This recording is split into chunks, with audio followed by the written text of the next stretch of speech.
It is clear from today's proceedings that Mr. Cohen and his attorneys are hell-bent on continuing to hide the truth from the American people. As a result of our efforts, there was a shocking admission that was made in court today, namely that just like the Nixon tapes years ago, we now have what I will refer to as the Trump tapes. Mr. Ryan admitted that there are audio recordings that Michael Cohen was taking for years, and that those recordings are, to quote him, not only do they exist, but they are under lock and key, and some of them relate to my client and her attorney-client privilege communications.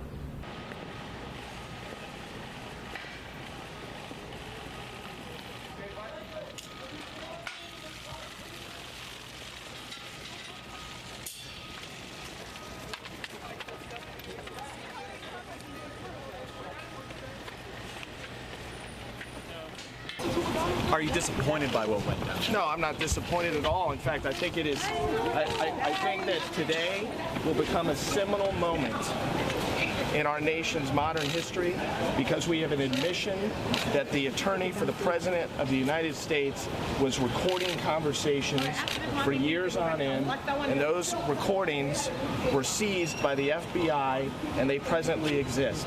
And I think that when those recordings are disclosed, they are going to pose a host of problems for Michael Cohen and for the President.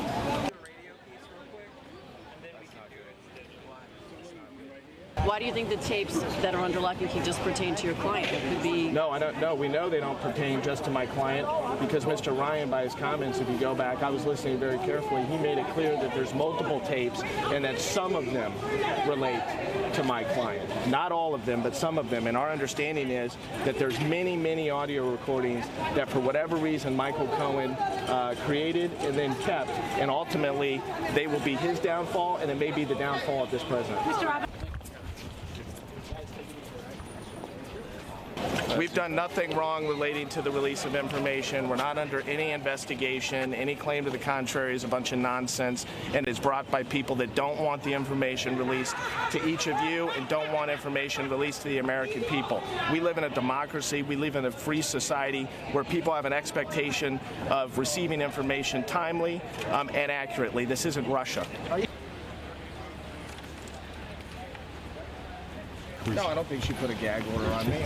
I think that she's trying to balance various interests. And look, my job is to protect my client, advocate for my client, and my client's all about the disclosure of truth, speaking truth to power, and disclosing evidence to the American people. And we're going to keep doing what we do.